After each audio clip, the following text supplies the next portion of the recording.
Hi everyone, कैसे हैं आप सब। I hope you all are doing really good. आज का वीडियो थोड़ा सा इन्फॉर्मेटिव होगा, प्रैक्टिकल नहीं है, इन्फॉर्मेटिव है। इसका प्रैक्टिकल वीडियो तो हम लेटर ऑन बनाएंगे, लेकिन हाँ आज थोड़ा सा इन्फॉर्मेटिव है, एजुकेटिव है, बेसिकली मैं कहूंगी इसको। आज का ये वाला वीडियो सबके लिए यूजफुल है। अगर आप टैक्स पेयर हैं या फिर आप प्रैक्टिसिंग प्रोफेशनल हो या आपके पास टैक्सेशन का काम आता है और आप क्लाइंट्स के लिए टैक्सेशन का काम करते हैं, या फिर आप स्टूडेंट हैं, सीए एंड सीएस के अगर आप स्टूडेंट हैं तो टैक्सेशन आता ही है। सीएस एग्जीक्यूटिव में फर्स्ट ग्रुप में टैक्सेशन है, जिसमें इनकम के 5 हेड पढ़ाए जाते हैं और उसमें से एक हेड होता है income from business and profession. तो उसमें आता है 44AD, 44ADA एंड 44AE। तो ये वाला वीडियो आप भी देख सकते हो और इसके नोट्स भी मैंने प्रिपेयर किए हैं छोटे से, तो मैं उसी से एक्सप्लेनेशन करूंगी। चलते हैं नोट्स के टुवर्ड्स। सबसे पहला क्वेश्चन आता है प्रेजेंटिव इनकम होता क्या है। हम थोड़ा सा ब्रीफिंग देख रहे हैं, बेस बना रहे हैं कि भाई प्रेजेंटिव टैक्सेशन, ये बार बार वर्ड आता है, ये होता क्या है। तो ये एक इनकम टैक्स में स्कीम है जिसमें आप एक इनकम एज्यूम करते हो और उसके बेस पे आप टैक्स जमा करते हो। ये देखिए मैंने लिखा भी है, this is an assumed income. Presume का मतलब ही होता है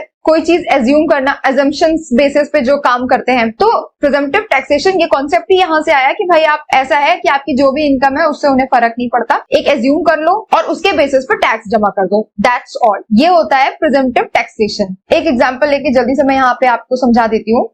मान लीजिए किसी साल आपका सेल्स, यहाँ पे वर्ड आएगा सेल यानी कि टर्नओवर। हमें इनकम से भी कोई मतलब नहीं है, प्रॉफिट इनकम इससे हमें कोई मतलब नहीं है। आपकी साल में जो टर्नओवर हुआ है जिसको हम सेल बोलते हैं, या फिर आप कह सकते हो ग्रॉस रिसीट्स, वो मान लो फॉर एग्जांपल आपकी 12 लाख है, या हम कोई सिंपल सा फिगर लेते हैं ताकि कैलकुलेशन में इजी रहेगा, 10 लाख है। तो अब इसमें वैसे हम क्या पढ़ते हैं टैक्स निकालने के लिए कि सेल में से अब हम इसमें क्या माइनस करेंगे, एक्सपेंसेस।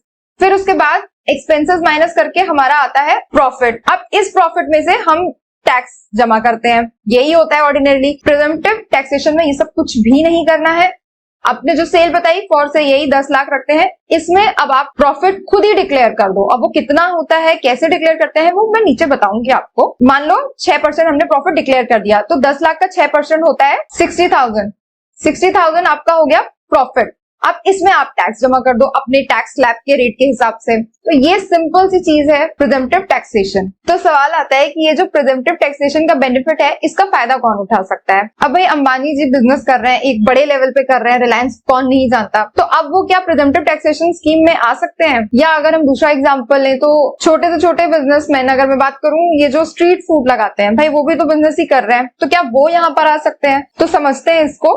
सबसे पहले तो प्रेजेंटिव टैक्सेशन में 3 तरह के सेक्शंस हैं, आपने ये नाम सुना ही होगा I am sure, 44ADA, 44AE and 44AD। ये 3 सेक्शन में अगर आप कवर होते हैं तो आप प्रेजेंटिव टैक्सेशन का बेनिफिट ले सकते हैं। अब कौन होते हैं ये देख लेते हैं। सबसे पहला कहता है कि भाई 44ADA में फॉल करते हैं स्मॉल टैक्स पेयर्स जो किसी भी स्पेसिफाइड प्रोफेशन में एंगेज्ड हो। ये स्मॉल टैक्स पेयर क्या है उस पर भी हम आएंगे, लेकिन अभी हमें ये समझ आया कि भाई अगर आपका प्रोफेशन का काम है, अब वो प्रोफेशन कोई भी हो सकता है। समझाने के लिए मैंने यहाँ कुछ एग्जाम्पल्स लिख दिए हैं।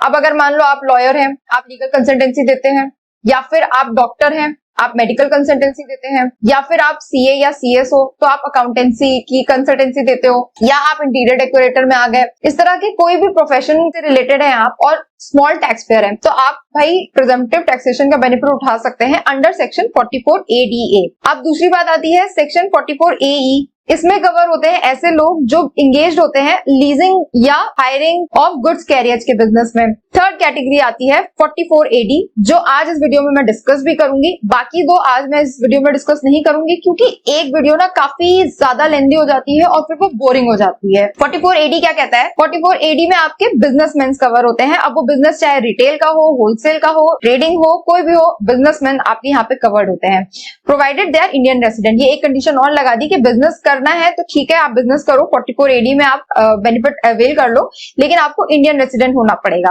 अब 44AD को ही हम डिटेल में कवर करते हैं।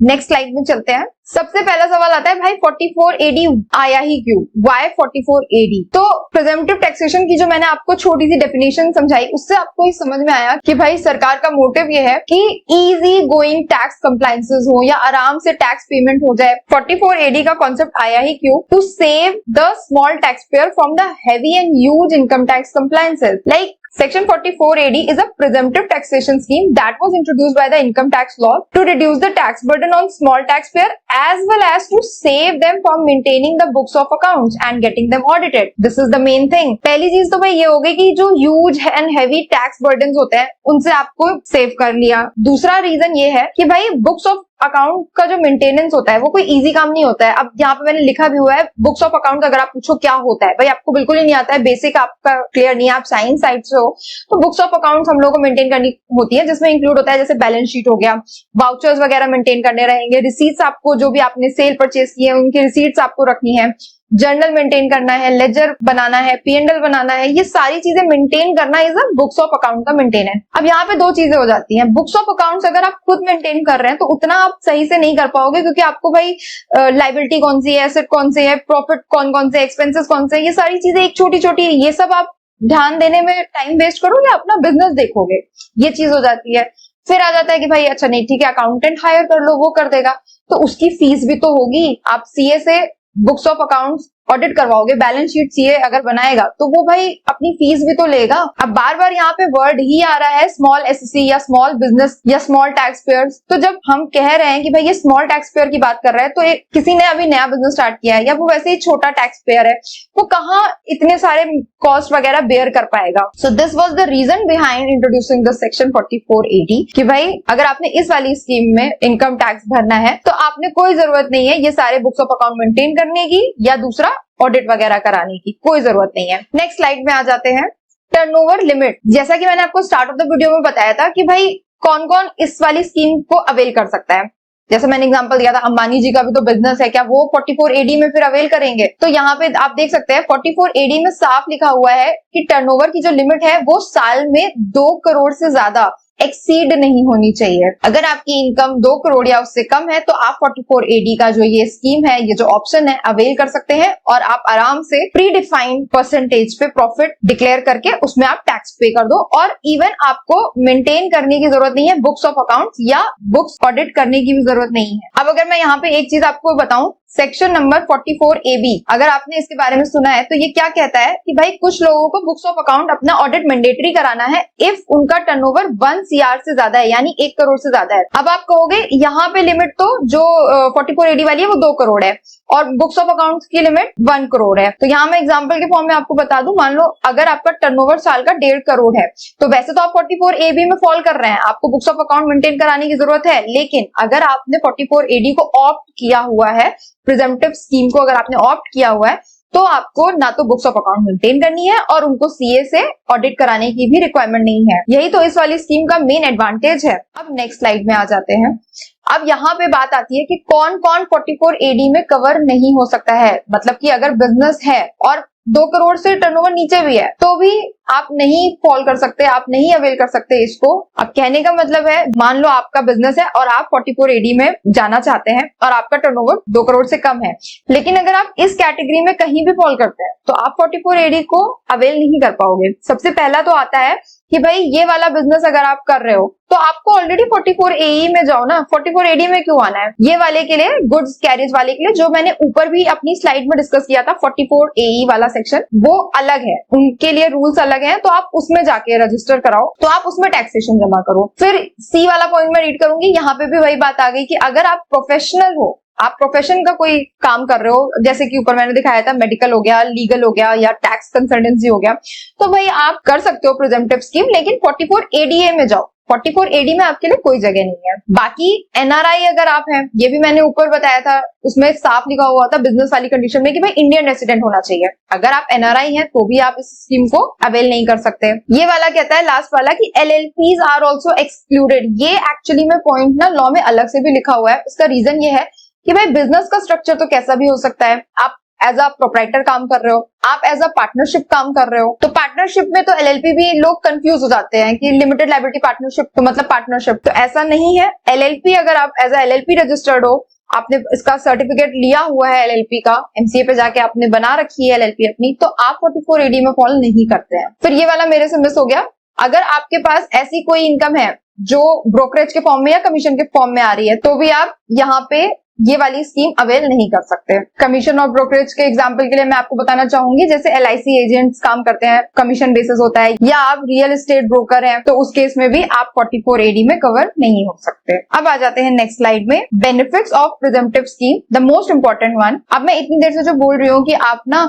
44AD के बेनिफिट्स अवेल करना है तो ये करना है, वो करना है, या फिर मैं आपको बार बार ये वर्ड बोल रही हूँ ना कि इस चीज के बेनिफिट्स, तो इस चीज के बेनिफिट्स क्या है, ये B और C ये तो हम डिस्कस कर चुके हैं कि इन लोगों को बुक्स ऑफ अकाउंट मेंटेन करने की जरूरत नहीं है और ना ही उनको अपने बुक्स ऑडिट कराने की जरूरत है, irrespective of their turnover, provided कि वो इस वाली स्कीम पे फॉल कर रहे हैं। पहला वाला बेनिफिट डिस्कस कर लेते हैं। ये क्या लिखा है मैंने, they can declare a profit at a prescribed rate of 6% for online transaction and 8% for cash transaction irrespective of the actual profit. अब इसको समझते हैं। मान लीजिए कि आपका कोई बिजनेस है, रिटेल बिजनेस क्रॉकरी का, और आपकी साल में ग्रॉस रिसीट्स होती है 10 लाख की, ठीक है। अब आपने अगर प्रिजम्पटिव स्कीम में अवेल किया हुआ है तो आपको कुछ भी नहीं करना है, इस 10 लाख में जो आपकी ग्रॉस रिसीट है खुद से ही आप डिक्लेयर कर दो कि भाई इतना प्रॉफिट है हमारा। प्रॉफिट कायदे से निकलता कैसे है कि भाई सेल, उसमें आप माइनस करो जितने भी आपके एक्सपेंसेस या आपकी जो लागत लगी वो सब हटा के आपका प्रॉफिट आ जाता है। अब ये एक कायदा होता है एक्चुअल प्रॉफिट निकालने का, बट प्रिजम्पटिव स्कीम वाले कहते हैं कि भाई ये सब टीम झाम करने की जरूरत नहीं है, ये नाटक अगर नहीं करना है छोड़ो हटाओ, क्योंकि भाई एक्सपेंसेस वगैरह हम कहाँ से लेकर आए, हमने तो कुछ मेंटेन किया नहीं है।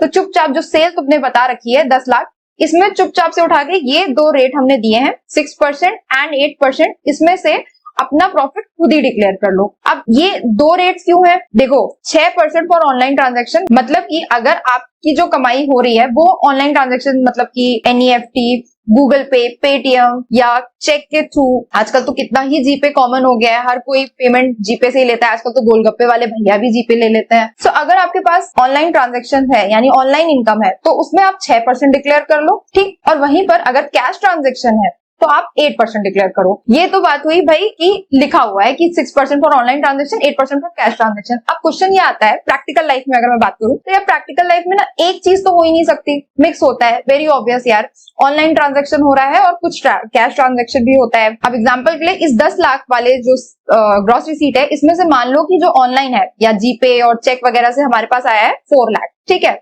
बचा हुआ 6 लाख जो है वो आया हमारा, एक मिनट में इसको ना थोड़ा सा नीट एंड क्लीन उसमें लिख देती हूँ, ये बहुत ही गंदा हॉश पॉश हो जाएगा। अब मान लीजिए हमने क्या लिया, ग्रॉस रिसीट जो थी वो थी 10 लाख, ठीक है।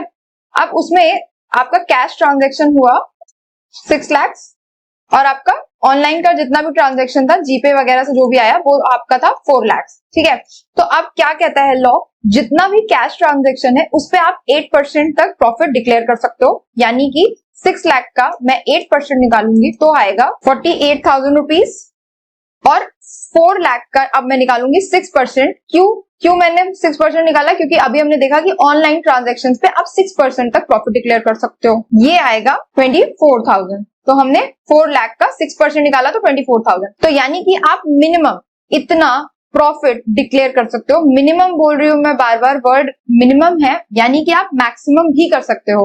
और मैक्सिमम की लिमिट क्या है, कोई लिमिट नहीं है। 10 लाख ग्रॉस रिसीट है, आप पूरा का पूरा 10 लाख दिखा दो, कोई कुछ बोलने नहीं आ रहा है। ऑब्वियसली प्रैक्टिकल लाइफ में कोई ऐसा क्यों करेगा, लेकिन हाँ मैक्सिमम लिमिट नहीं है, मिनिमम लिमिट है, और मिनिमम लिमिट है 6% एंड 8%। अब इन दोनों को आप ऐड कर लो, विच विल कम टू 72,000। अब 72,000 आपका प्रॉफिट आ गया है। अब 72,000 में अपने टैक्स स्लैब के हिसाब से पेमेंट कर दो। अभी जो वर्ड मैंने बोला ना टैक्स स्लैब, तो ऑब्वियसली इंडिविजुअल के लिए तो टैक्स स्लैब चलता है, बट हमें पता है पार्टनरशिप के लिए तो एक फिक्स रेट है which is 30%। So this was the concept, या मैं कहूँ this was the major advantage जो प्रिजम्पटिव स्कीम का है। प्रैक्टिकली भी मैंने आपको समझा दिया एंड थ्योरेटिकली भी मैंने आपको समझा दिया। सो अब चलते हैं नेक्स्ट स्लाइड के टुवर्ड्स। ये अब कह रहा है कि क्या कॉन्सिक्वेंसेस होंगे अगर प्रॉफिट जो डिक्लेयर करने के लिए बोला है which is 6% and 8% as the case में भी, अगर आपने उससे कम डिक्लेयर कर दिया तो क्या कॉन्सिक्वेंसेस होंगे। तो पहले तो मैं सेकंड एंड थर्ड बता देती हूँ।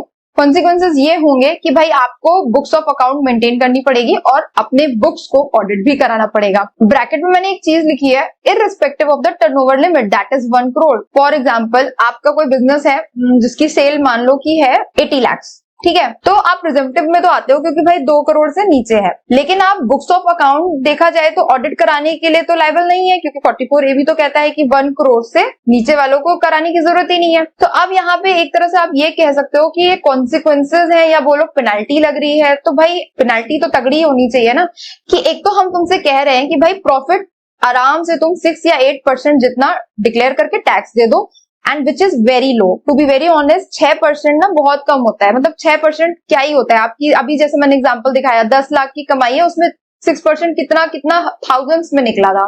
So it is actually nothing. उसमें भी आपको और कम दिखाना है, एक तो आप प्रिजम्पटिव इनकम का बेनिफिट भी उठाओ, ऊपर से आप और ज्यादा कम डिक्लेयर करो, तो भाई टैक्स ही मत दो ना हमको, फिर क्यों फालतू में ये सारा ITR का रूल वगैरह बना हुआ है।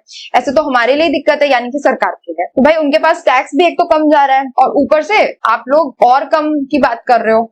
तो भाई इन केस मान लो फॉर एग्जांपल आपने 5% बोला कि नहीं यार मेरा प्रॉफिट तो इतना बन नहीं रहा है, मेरे को 5% पे देना है, तो बिल्कुल दे लो, कोई दिक्कत नहीं है, ये दोनों चीजें करा लो। और तब ना ये मत बोलना आगे कि अरे मेरा तो 80 लाख टर्नओवर है, 44A भी तो मेरे पे फॉल नहीं होता। बिल्कुल हो जाएगा, क्योंकि ये पेनाल्टी के फॉर्म पे आप पे लग रहा है। ये फर्स्ट पॉइंट ये कहता है कि भाई अगर एक बार तुमने डिक्लेयर कम किया प्रॉफिट ना 6% या 8% से, तो अगले आने वाले 5 साल तक प्रिजम्पटिव इनकम स्कीम को भूल जाना, तुम्हें ये ऑप्ट करने का मौका नहीं मिलेगा। ठीक है, नेक्स्ट स्लाइड पर आ जाते हैं, जो कि कहता है डिडक्शंस क्या क्या अलाउड है।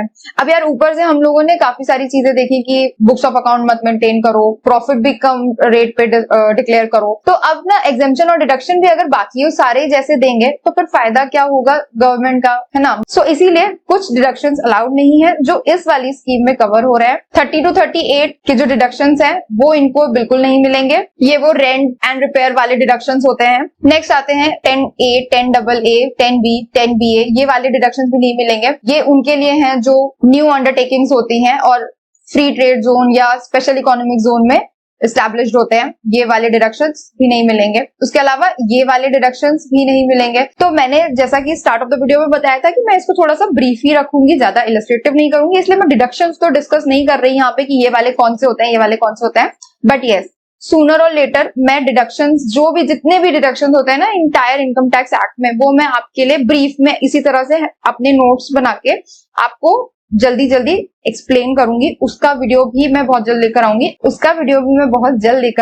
आई am working on it. However certain deductions are available. ये जो कॉमन वाले डिडक्शंस है 80C, 80CCC, ये वाले डिडक्शंस अलाउड हैं उनको, तो मैंने यहाँ पे हाउएवर ये डालना नहीं चाहिए था, क्योंकि ये वाली लिस्ट तो नेगेटिव चल रही थी कि क्या क्या अलाउड नहीं है, तो मैंने लेकिन यहीं पे ये लिख भी दिया आपकी अंडरस्टैंडिंग के लिए। लास्ट में एक छोटू सा पॉइंट मैंने डाल दिया नोट के फॉर्म में कि भाई एडवांस टैक्स का क्या सीन है। तो एडवांस टैक्स का 44AD में अगर आप कवर हो रहे हो तो आपको एडवांस टैक्स पे कराना रहेगा ऑन और before 15 March of the financial year, यानी कि 20-21 की अगर आप फाइलिंग कर रहे हो तो 15 मार्च 2021 से पहले एडवांस टैक्स पे कर दो। अब यहाँ पे प्रैक्टिकली अगर मैं बात करूं तो आप देख सकते हो 15 मार्च को अगर आप टैक्स जमा कर रहे हो और रिटर्न फाइलिंग तो भाई 30 मार्च खत्म होने के बाद ही होगी, तो ये अक्सर हो जाता है प्रैक्टिकली कि टैक्स तो हमने कुछ और बना के अपने आप कैलकुलेशन करके पे कर दिया और ITR फाइलिंग के टाइम पे कुछ और ही लायबिलिटी बन रही है, तो वहां पर कोई दिक्कत वाली बात नहीं है। मान लो अगर आपका टैक्स आपने ज्यादा जमा कर दिया है तो रिफंड आ जाता है, और अगर कम किया है तो आपको इंटरेस्ट पे करना पड़ जाता है। अब यहाँ पे इसीलिए टैक्स एक्सपर्ट्स की जरूरत पड़ती है। वैसे तो जो भी कंप्लायंसेस सेल्फ टू डू होते हैं मैं बताती ही हूँ, लेकिन मैं टैक्सेशन में स्पेशली ITR में हमेशा रिकमेंड करती हूँ कि आप इसको एक्सपर्ट से ही करवाइए, टैक्स एक्सपर्ट से ही करवाइए। So that's it for the video. इस तरह के एजुकेटिव वीडियोस भी मैं लेकर आऊंगी अपने चैनल पे।